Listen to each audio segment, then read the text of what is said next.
Finir au cymbale sonore. Un cymbale retentissant. Un cymbale retentissant.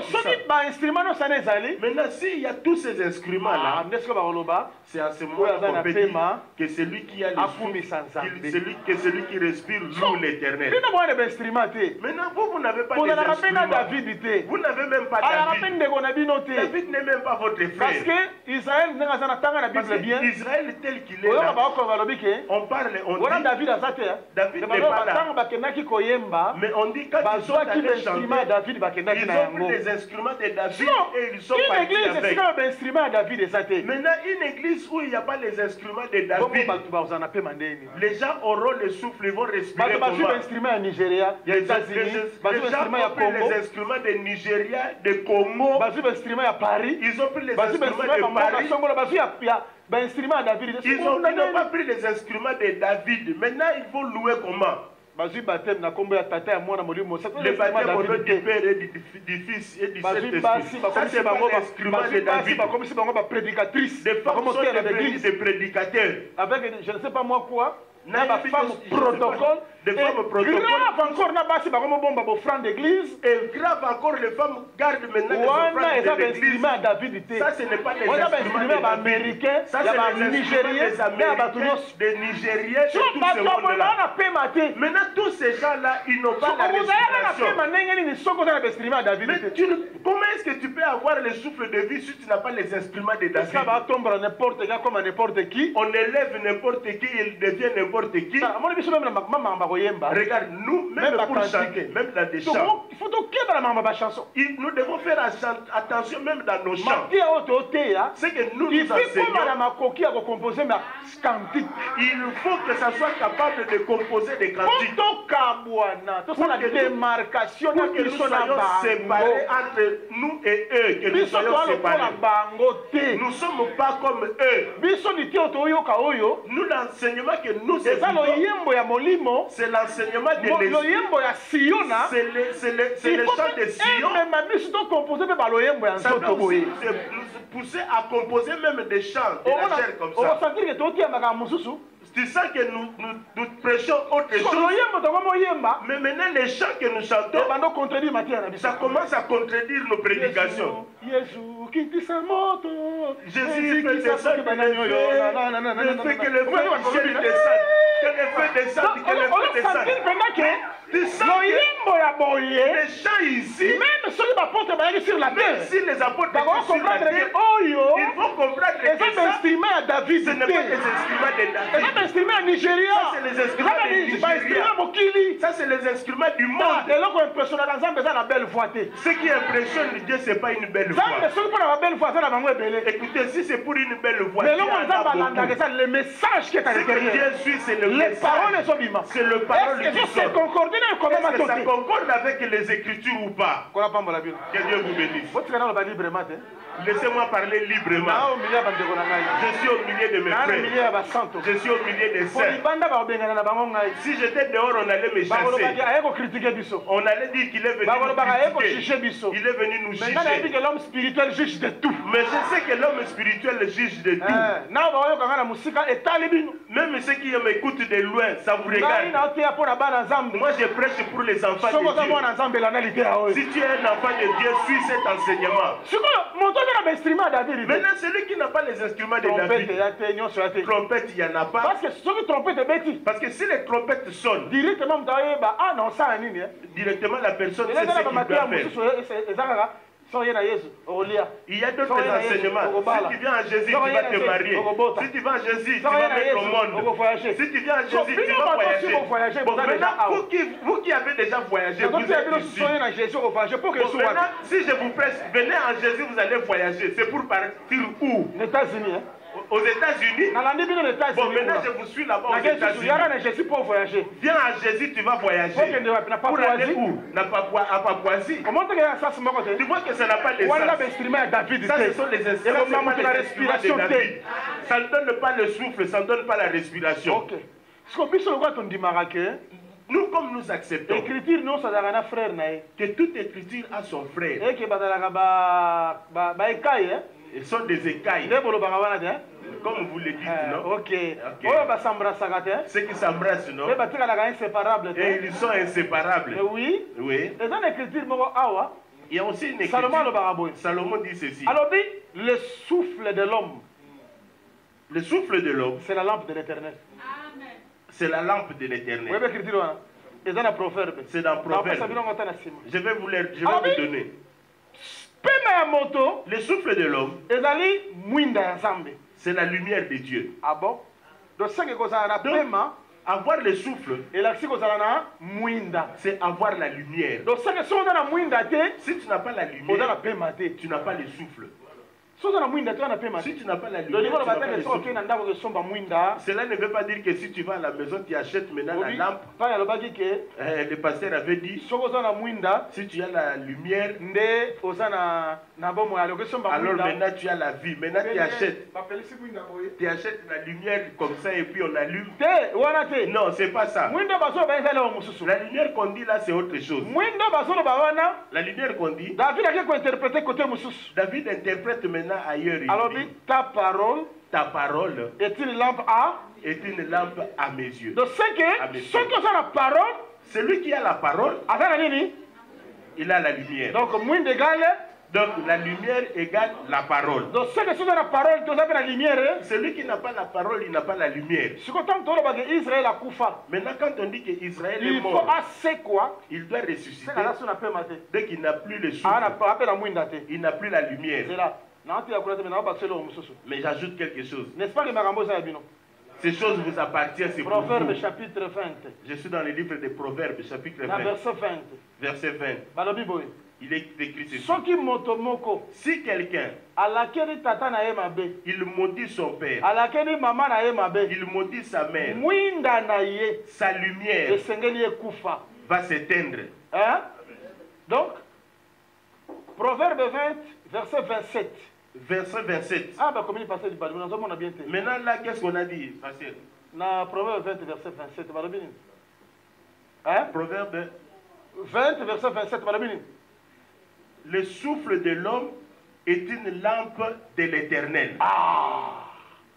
Donc, le souffle de l'homme, c'est la lumière, c'est la lampe de l'Éternel. Celui qui a la lumière, la lampe, il a le souffle. Si tu n'as pas la lumière, tu n'as pas le souffle. Or, le souffle, c'est la parole. La lumière, c'est la parole.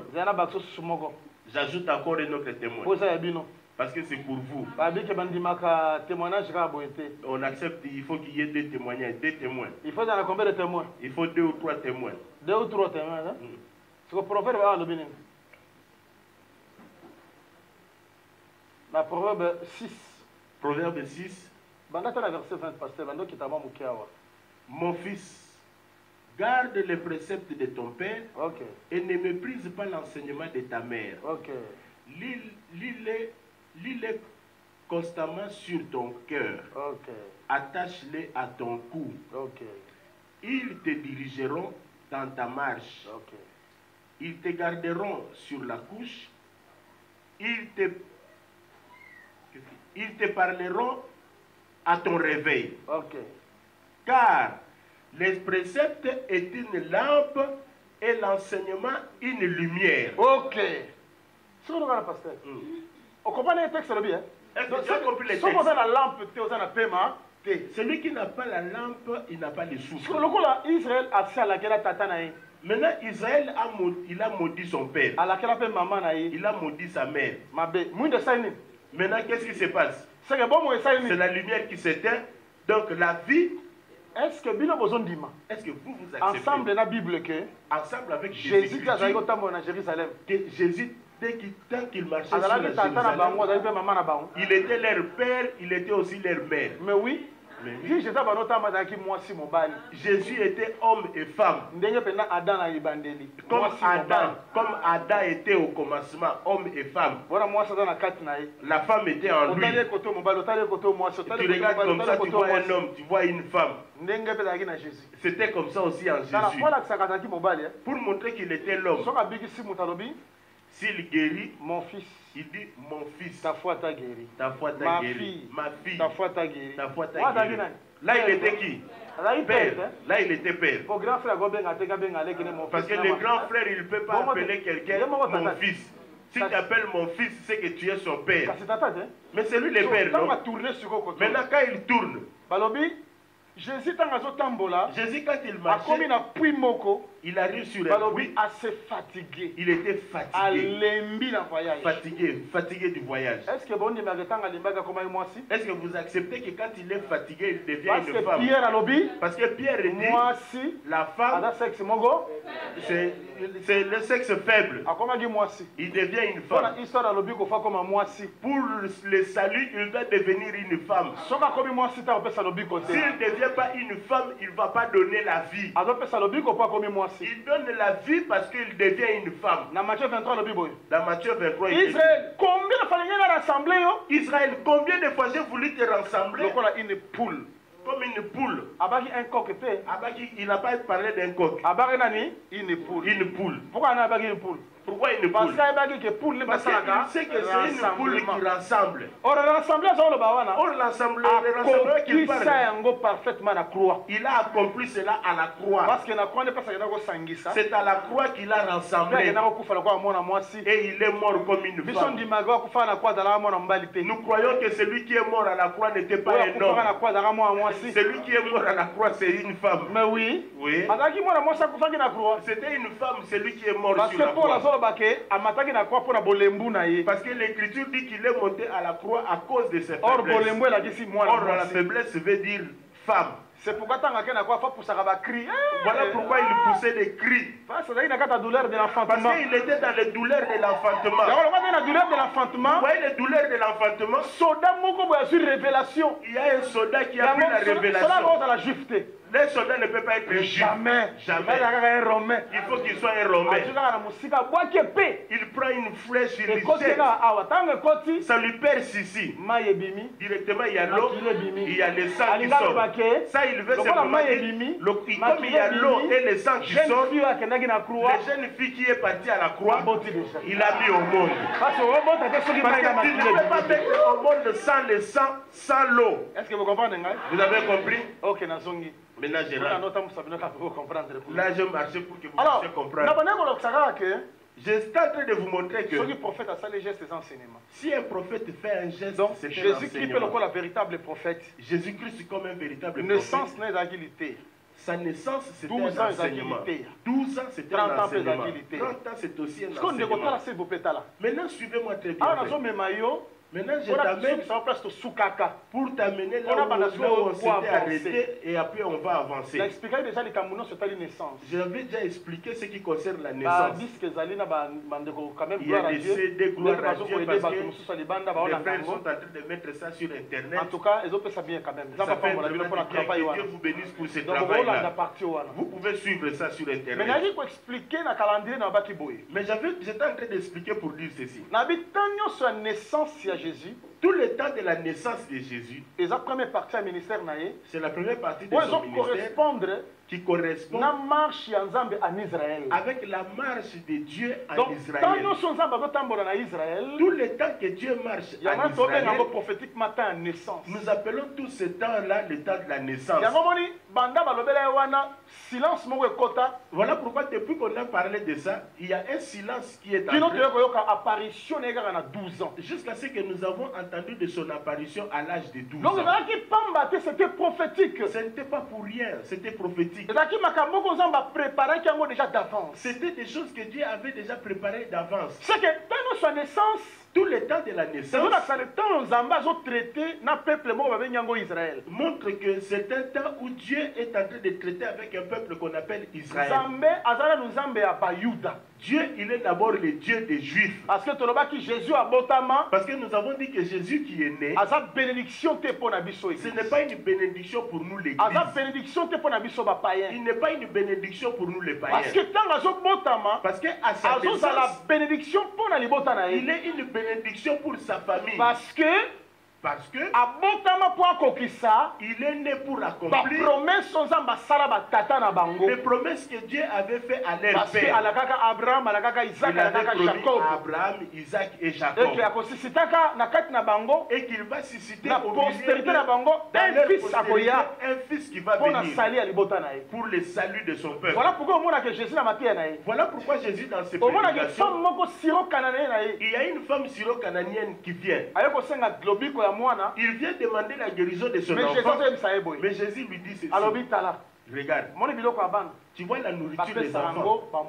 On ne donne pas ça aux chiens. Écoutez maintenant la femme qui répond. Les chiens, ils mangent aussi ce qui tombe par terre. C'est-à-dire ce qui tombe par terre. C'est ça ce qu'eux ils mangent. Jésus regarde la femme qui dit, cette fois, je n'ai jamais vu la foi comme ça en Israël. Il voulait dire ceci. Moi Jésus, j'étais venu pour les enfants. Les fils du royaume, or, les fils du royaume, ce n'était pas tout le monde. C'était la maison d'Israël. C'était la maison d'Israël. C'était le fils du royaume. C'était pour eux les choses de Dieu. Nous, les nations, nous étions comme des chiens. Un peuple impur, un peuple souillé.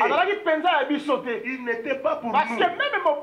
Même la loi l'interdisait de venir même chez nous. Je vais dire ceci, je pense que tu vas me comprendre. La loi de Moïse dit ceci. Israël, si tu marches dans un pays, tu vois quelqu'un qui couche avec un animal, tuer cet homme-là. C'est-à-dire, aujourd'hui, ce que nous voyons aujourd'hui, les hommes couchés avec les animaux, ça n'a rien de nouveau. Ça a commencé depuis longtemps. Même le temps de Moïse, Dieu avait donné cette loi. Il dit, tu vois quelqu'un qui couche avec un animal, il faut tuer cet homme-là. Gloire à Dieu. Parce que c'était une prophétie. Moïse, comme prophète de Dieu, tout ce qu'il écrivait, il était en train de prophétiser. Jean chapitre 5. Jean chapitre 5. J'aime parler avec les Écritures. J'aime que les Écritures parlent. Parce que nous, à un moment, nous devenons comme les magiciens de Babylone. C'est-à-dire, si tu me dis, donne-moi l'explication, moi je te dirai, avant que je te donne l'explication, donne-moi les songes. Parce que s'il n'y a pas les songes, l'explication n'existe pas là. Je ne peux pas donner l'explication avec mon raisonnement. Il faut d'abord que les songes soient là. Ce qui est écrit soit là. Maintenant, sur base de ce qui est écrit, c'est à ce moment-là qu'on va faire sortir ce que les yeux de l'homme n'ont pas vu. Voilà pourquoi nous sommes aussi comme Daniel. Si on vient, on n'est pas pressé d'interpréter. Il faut d'abord commencer par rappeler les songes. Tu as vu ça, tu as vu ça, tu as vu ça. Maintenant, regarde l'explication. Jésus dans Jean chapitre 5, il dit ceci.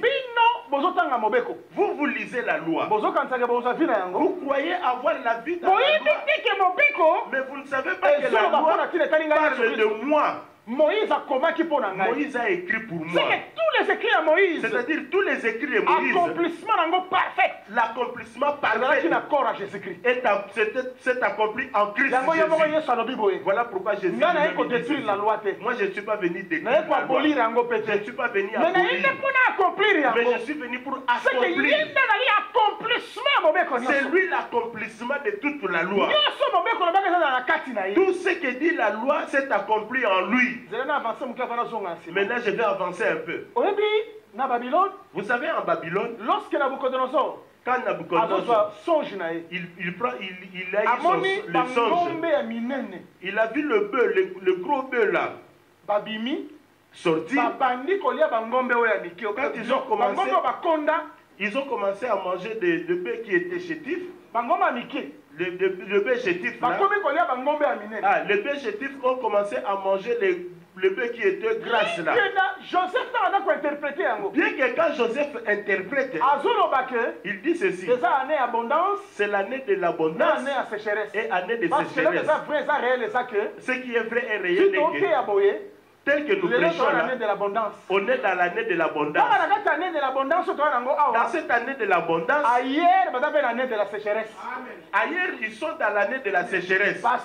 Parce que si le pain n'est pas grâce,